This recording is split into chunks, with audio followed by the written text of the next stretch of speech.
Hello, everyone, and welcome to episode 30 of Syncing with ServiceNow. I'm your host, Andy Whiteside. I've got a great panel with me today for various reasons, and we'll talk through that in a minute. Fred Reynolds is with us. Fred runs the modern apps practice at XenTegra. He's also on the board of a little foreshadowing here, Computers for Community, which has a lot to do with XenTegra. We'll talk about that in a minute. Fred, how's it going? Great, Andy. How you doing today? I'm doing good, man. Good to see you again. Good to see you. I'm here in the office with Andy today, so this is awesome. You got all that light on you. For the people who are watching the video later, at some point, it looks like an angel. I'm in a very good place. I'm very happy. Either that or you've gone on to the other side. Maybe. Eddie McDonald's with us. Eddie is our subject matter expert on all things ServiceNow as it relates to helping to position the product for XenTegra and the portfolio of companies. Little foreshadowing there. Eddie, how's it going? It's going great, Andy. You're coming to Charlotte tomorrow, right? I am. I'm leaving bright and early, sun up, be there before lunch. Well, the good news is you're coming down the mountains once you get to the top, and you don't have to press the gas again. So, Right. Yeah, I'm literally right on the foothills of one side. I'm just going up and down, and I'll be there. All right. Mike Sabia is with us. Mike is our architect extraordinaire, our master architect. Mike, how's it going? Going well. Thanks, Andy. It's a great. Mike, I'll use you to set this conversation up as I share the blog. From a lady named Vanessa Smith. Vanessa is the president of ServiceNow.org. The blog is 2 million reasons to help the nonprofit sector solve world challenges. Mike, how long have you been with us now? I've been here a whopping 2 months. Have you had a chance to interact with one of our nonprofit customers? Yes, actually. We were talking with one, and we brought in our partners at what's their name? The community. What's the label on your shirt, Andy? I'll explain it. Mike, did you treat them any different? Really? No. Yeah. I mean, we're understanding that they have some, maybe some budgetary constraints, but the same challenges that we speak to any customer. From a tech perspective, did you treat them any different? No, not at all. Same challenges, same problem. So what we're talking around here, this is our XenTegra podcast for ServiceNow, but today's topic is about nonprofits. I am super passionate and excited about the fact that we've spun off a nonprofit that serves only nonprofits. So a nonprofit serving nonprofits. The name of it is Computers for Community. And my little dialogue with Mike, and I could do the same with Fred and the same with Eddie, and that is, it's the same. They have the same needs. They have the same challenges. We need to tackle the same things technically, maybe even more. We just need to understand it comes with a limited amount of budget. And that's what this article is about. Fred, you probably know the most out of the panel about this. ServiceNow and ServiceNow.org. Tell us what that is, and then tell us, let's start with that. So a really cool thing is, I guess it was about the time of Knowledge last year around May, ServiceNow introduced ServiceNow.org, which is a nonprofit division of ServiceNow. So they just service nothing but nonprofits. They do it at a discounted rate for the licenses. There's still minimal spends, but they do provide nonprofit rates to the nonprofits, which is really good. At the same time, let me tweak you real quick. Sorry. You said it's a nonprofit version of ServiceNow. It's not, right? It's just a business focused on nonprofit. Nobody would be crazy enough to start a nonprofit just to do this. True. Yeah. No, it's the same. It's same software. There's nothing different about it. It's just they just gave it some discounting for working with nonprofits. But they do have a group of folks that are really dedicated to helping the nonprofits for their mission. Well, I stopped you there because, yeah, XenTegra is that dumb, right? We went and started a nonprofit just to serve nonprofits. That took money, that took time, that took effort, but it's going to allow us to work with nonprofits and ServiceNow to bring this all together and do it at a sustainable rate. This article is talking about this $2 million in funding that ServiceNow is making available. To be honest, we didn't need that because we already invested our money into making sure that we could do this at a sustainable way that made sense for nonprofits. But it's good that vendors like ServiceNow are doing it because that's just additional investment in the community. Well, the great thing about it is Andy and I met Vanessa. I actually met Vanessa the very first day of Knowledge last year on the elevator. And as she was kind of giving me kind of the overview of what ServiceNow.org was going to be, it was kind of funny because I came back to her and said, yeah, Computers for Community, we've been already doing this for 6 months now, which is already working with nonprofits using our expertise to help them grow in this ServiceNow practice, or even understand they can afford to buy ServiceNow. So it's a good partnership so far. So I'll summarize the whole concept of this concept, ours, theirs, and both, under my my tagline, which is doing good while doing good business. And if you look at it that way, it's the right thing to do, and there's still good business in it for ServiceNow to service these nonprofits. And to be honest, all of us corporate folks need to find ways to give back, because there was Barack Obama made a statement one time that you didn't just do this on your own. We all did it together. And you know what? To some degree, I agree with that, because without all the things that go on around us, we couldn't accomplish what we accomplished on the capital side of our business, so the for-profit side of our business. Yep. Eddie, I'll bring you in for this one, changing the world for the better. And that's where we start talking about the grant, the $2 million in grant funding they're given. Why is that necessary? So, well, we already talked about it a little bit. There are limited funds in some of these, nonprofit organizations. And the irony of this is that nonprofits, more than for-profit companies, can embrace the increased productivity, efficiency, visibility that comes along with a world-class business automation tool. So if you have limited funds, the technology is even more is more important, because while some people might say technology is expensive, no, technology is cheap. People are expensive. So let's get your people far more productive, more efficient. We can spend some of our budget on ServiceNow, but we can capitalize on that and get that ROI that's bulletproof. The ROI of the platform is absolutely there. So we can choose better technology or more people. Nonprofits would benefit from the better technology. So, Mike, how does that apply to you as a master architect and not only your technical desire to help people solve problems, but also for helping to have an impact, and wouldn't impact be the next one, but making the world a better place?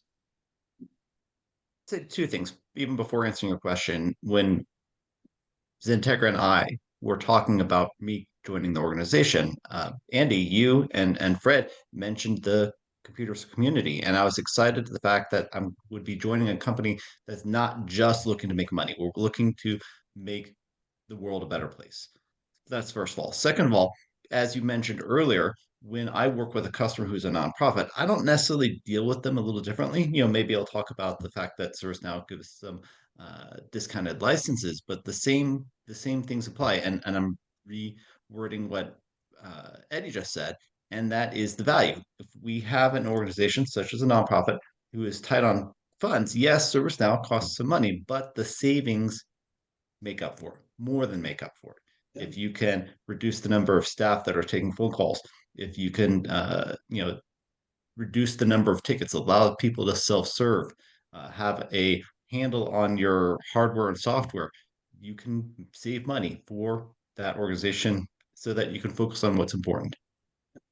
Yep, helping them solve problems. Fred, I'm going to come to you on this next one, but I'm going to tee it up for you first. The next section is called Partnering for Maximum Impact. They mentioned several large consulting agencies. Yes, they did not mention us. I guess we didn't make the cut. But my point in bringing this up is that I'm not so sure the 3- and 4-letter, 2-letter acronyms and companies they're using here. I'll call it out: Accenture, or EY, KPMG, and New Rocket. Those are great companies, absolutely great companies. But I'm not so sure, even with the grant funding, they can help nonprofits of all sizes or most sizes. At Computers for Community, we have a kind of a minimum threshold where we start to engage with the enterprise technology side. We got other things we do, but on the enterprise technology side, aka ServiceNow in this conversation, ours is 100 employees and up. Fred, how is that different than these other big guys that they're calling out in the article? Well, if I had to say a distinguishing factor between them and us, one, yes, they're large. They have a lot of resources, not to downplay what they're capable of, but truly what I've seen firsthand is they'll take a lot of their lower skills or people that don't cost them as much money and put them towards the nonprofits or even companies that are not as large, right? Not as much impact. And you really have to have a partner like us who's willing to really invest in them and take that journey and put the best resources so they can get that impact. ServiceNow is not a platform you're just going to turn it on and get that instant ROI. It's how it's built. You have to build to solve for their use cases and build for the business purpose. And we really spend the time to do that. And it's not just a transactional thing. I think that's what they'll see with some of these. If a partner's not willing to put in the time to make sure it's successful at the end, then they may have that reoccurring problem that we see with paying Let me customers. translate something you just said real quick, because I love what your team's doing and what I'm seeing happen. We have this concern that some of these larger organizations are just gonna turn their low cost employees loose on these nonprofits and tell them to go at it and use up the funds and make it happen. What I love about what your team is doing, you've still got Eddie, you've still got Mike, you've still got Kristen and the team going after these accounts, and they're not only doing the pre-sales, but they're also watching these things throughout to make sure the quality of work stays at the level that we do for our for-profits as well. It's really important to do that. So Andy, there's another piece. So Mike and I both came from a very, very large elite partner, and I can tell you that these smaller nonprofits, the agility that they work in day to day is core to who they are. And I have had more than I can count conversations of trying to get a customer to fit into our box at this previous company. Here at XenTegra, we're very agile, where our timelines are based upon your business needs. When do you want to get started? Your budget. We can massage almost everything we do to fit in with what the organization needs, not vice versa. So I think that's a big takeaway. Yep. Thinking Oh, the it same certainly thing, is. Eddie. I was just thinking the same thing, Eddie. At our last partner, they had, their bucket size to start was much bigger than XenTegra has. And there are some arguments for that. But the fact that we're a small organization, that we are flexible, that we can meet their needs, that we're not going to make them jump in the hoops in order to fit into our vehicles, that we can meet their needs. Yeah, Mike, when you really boil it down, and I hate that the world works this way, and I'm somewhat fighting it with what we're doing here, it all comes down to money, right? Follow the money. Large organizations with their investors, with their public stockholders, with their private investors, they have to see a return on their time, return on their money. When you're smaller, when you're smaller and most importantly, privately owned, the way business used to be, you could carve off a substantial amount of your time and money to give back, because it really has a larger impact on the owners of the business when it's not spread across 1,000 stockholders or 15 partners or more. And it Andy, really that's means something. that's a really good point, because our ServiceNow leadership team is on this call. Some of these partners, they have 9 levels of management that take a nickel off every deal. We don't have that. We spend our resources on our talent, not on our management. Yeah. And Eddie, I heard you said that to somebody the other day. We were talking about opening up overseas somewhere, and it's true. I mean, it's a business, right? Capitalism is good. That's what makes the United States what it is, and it makes other countries what they are. At the same time, capitalism, when it's truly private, can go a long way towards helping others if that's where their heart and their head's at. Yep. I will call out in the article that Vanessa calls out these other folks for cause and cure, humanitarian and crisis relief, poverty and hunger alleviation, education and youth services. These are all just some of the categories that can be impacted by what ServiceNow and their partners, including us and including these other guys, have already get involved in it with. So Fred, I'll come back to this, and then we'll go around the horn with this one with you. Increasing access to resources. Why does this apply to this blog? I'll be honest, Andy, I should, but I don't think I have a chance to read over this part of it. So you may want to let me catch up real quick. I haven't even read it yet, so apologies. All right, Mike, save him. Save me, Mike. This is just quotes from the various partners. Go ahead, Mike, if you want to. It is. It's quotes from the partners about how they're able to, achieve purpose and better the world. The fact that you want to contribute and give that stronger alliance on a relationship with ServiceNow. That if we help ServiceNow look good, ServiceNow helps us look good. And no, maybe that's not the primary message of us wanting to work with nonprofits, but it doesn't hurt for us to be able to have relationships, and then beyond the short-term relationships, make both ServiceNow and ourselves more visible, not just to each other and to larger customers and so forth, but make this ourselves visible to nonprofits who can then reach out to us and say, hey, I do have a small or a large or a start small and maybe grow into a large opportunity. And if we have, resources that can help with this, whether those are, onshore or offshore resources to build this up, great things can happen.